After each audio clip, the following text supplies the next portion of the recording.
Hola. Entonces, ¿qué, príncipe? Génova y Lucas se han convertido en nada más que propiedades de la familia Bonaparte. No.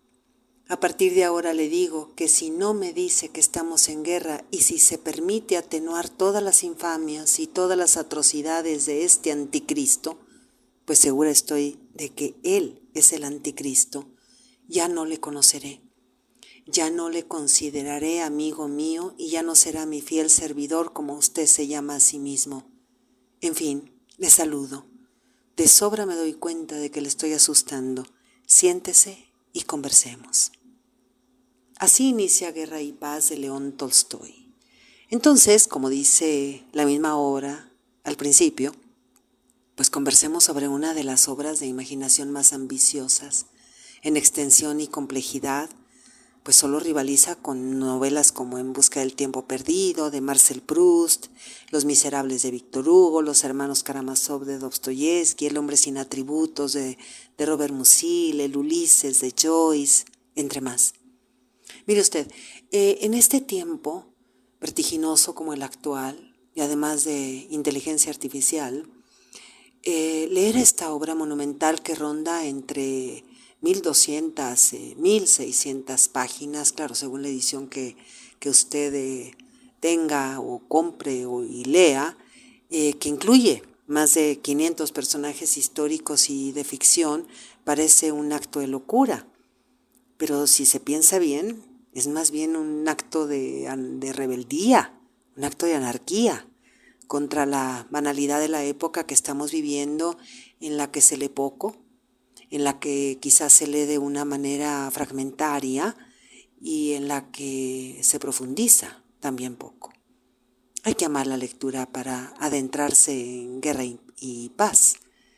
Y bueno, ni siquiera podríamos hablar de un esfuerzo, porque finalmente hablar de Tolstoy, pues es en esta obra, es adentrarse en un emocionante análisis de la historia, pero de la condición humana dentro de la historia. A través de estas páginas vemos desfilar algunos de los personajes pues más profundos de la literatura y vemos la enorme riqueza del realismo, de los detalles que hacen de este libro una de las más grandes obras que se han escrito. Guerra y Paz es un viaje al corazón del siglo XIX, una época que probablemente nos parece muy lejana y que además nos parece también que ni siquiera quizá existió, ¿no? Como que desaparecida, que no nos damos cuenta que Tolstoy pues retrata un amplio retrato de la sociedad rusa de la época de las guerras napoleónicas. Por eso comentamos, parece desaparecida, parece una época muy lejana, pero ya se va a dar cuenta usted más adelante que no es así. Hay mucho que decir. Entre más que Tolstoy escribió Guerra y Paz, pues siendo todavía muy joven, que tardó años en terminarla. Mire, los primeros borradores del argumento están fechados en 1856.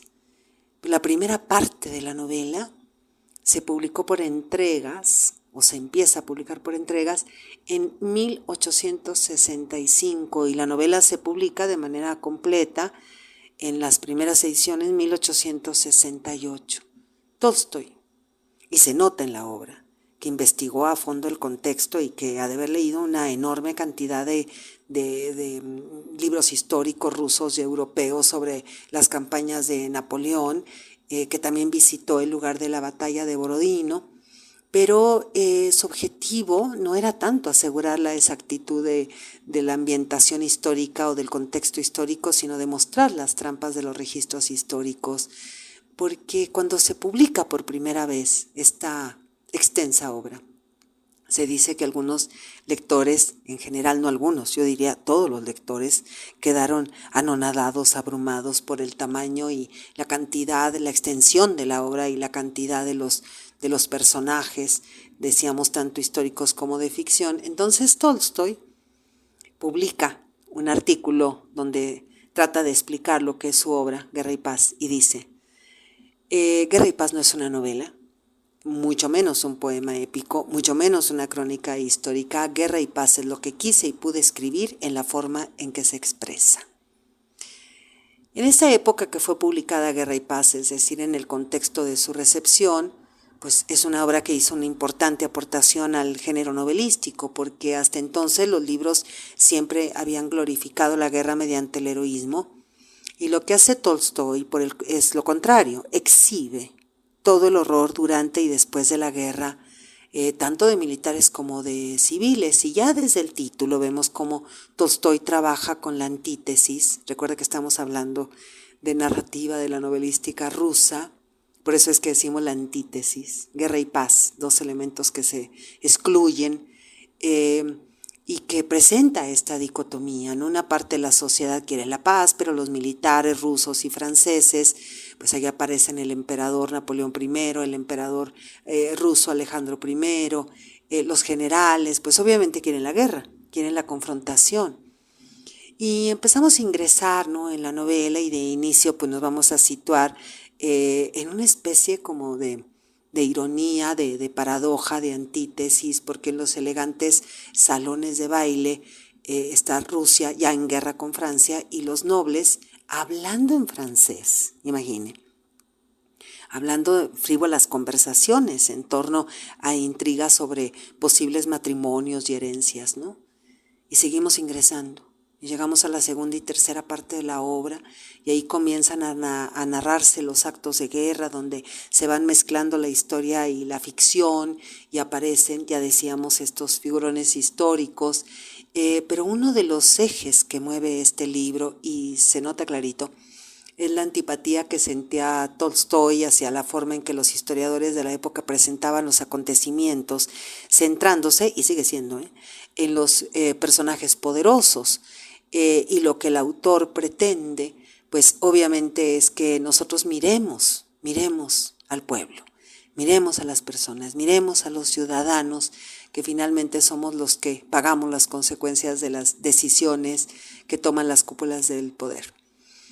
Porque mire, en esta novela Tolstói busca explicar el hecho de que por órdenes de los altos mandos políticos militares, pues millones de personas salen a las calles, salen a los campos y se matan. Y vemos aquí cómo es el reflejo de una época totalmente decadente, y nos seguimos adentrando en el argumento, y mediante el narrador, pues Tolstói nos va a contar la historia de 5 familias rusas durante la invasión napoleónica. Se nota, ¿no?, que estamos hablando de eso, pero se va a centrar más en la decadencia de una de las familias. Esplendor y decadencia es Tolstói, y narra los acontecimientos, ¿no?, de Rusia y de Europa, pero vamos a reiterar, la cruel experiencia de la guerra, lo que está en torno a ese horror, pero también el amor a la patria. Y Tolstói va a utilizar todo el poder de su narrativa para hacer un retrato hermosísimo, ¿no? Hermosísimo a la manera que lo hace él, con largas y bellísimas descripciones, hojas y hojas y hojas, a las cuales ya no estamos tan acostumbrados, sobre las tácticas militares de Napoleón, pero también de la cosmovisión del zarismo, del pueblo ruso, y de una serie de reflexiones muy profundas acerca de la acción colectiva en la que participa pues gran parte de la sociedad. Además es claro que Tolstói pensaba que Napoleón no podía sostenerse por siempre y que su conquista del mundo terminaría por derrumbarse en algún momento, porque para Tolstói Rusia había sido el principio del fin del imperio de Napoleón en Europa. Pues mire que después de Guerra y Paz no hemos comprendido nada. Las guerras siguen ocurriendo de manera indiscriminada hasta nuestros días. Según datos de la red, hoy, al día de hoy, hay más de 56 conflictos armados activos, entre ellos Mali, el Congo, Somalia, Sudán, Myanmar, Pakistán, Rusia, Ucrania, Irak, Israel, Palestina, Siria, Yemen. Pues es evidente que el mundo no está interesado hoy en leer y comprender a Tolstói, ni la guerra ni la paz. Una novela que plantea el dolor, la compasión y la pérdida de la ética y de la moral humana. La experiencia del mismo Tolstoy durante la guerra se nota en la obra, ¿no? A la hora de describir, decíamos con asombroso realismo, la vida de los soldados, las batallas y todo lo que la rodea, y sabemos que esas experiencias del autor tuvieron un enorme efecto en él. Tolstoy sirvió en una brigada de artillería, fue testigo del sitio de Sebastopol, donde murieron más de 100,000 personas. En una ocasión se dice que visitando Francia presenció una ejecución pública que lo marcó de por vida. Estas vivencias fueron las semillas, lo decimos así, pues de su potente visión pacifista. Esta postura de Tolstoy con el tiempo llegó a colocarlo entre los grandes anarquistas y pacifistas de la historia, muchos años después de la publicación de Guerra y Paz, en la célebre Carta a los hindúes. Tolstoy sugirió al pueblo de la India que no participara en ninguna forma de violencia en contra del gobierno colonial británico. Al tener conocimiento de esta carta, Mahatma Gandhi, que ya conocía y admiraba la obra literaria de Tolstoy, pues le va a responder y va a iniciar, ¿no?, una relación epistolar importantísima. Guerra y Paz es mucho más que una novela. Es un tratado filosófico en el que Tolstoy aborda todas sus creencias en lo que toca el papel de la política en las naciones, los estragos de la guerra, el amor entre los individuos, el papel del matrimonio, el derecho a la propiedad, el patriotismo, el amor a la patria, pero también de manera muy especial acerca de cómo se construye la historia, de lo mal que se construye la historia y de la forma de cómo se transmite la historia a la sociedad. Mario Vargas Llosa termina así un interesante artículo que publicó en el diario El País en 2015.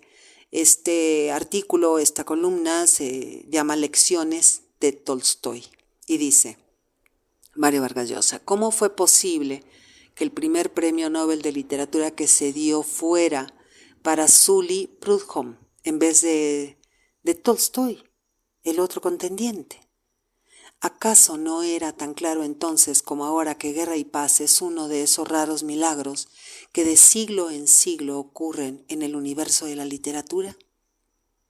Pues no podemos estar más de acuerdo con Mario Vargas Llosa, pero sabemos que el Premio Nobel de Literatura no siempre premia a los mejores escritores, sino a los que son relevantes para el premio en un momento determinado.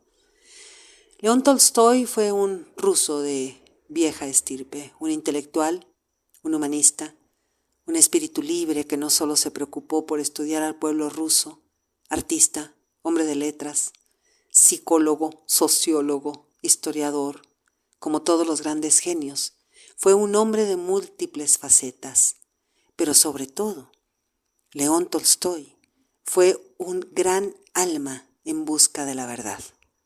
Soy Margarita Díaz de León, Literatura en Espiral.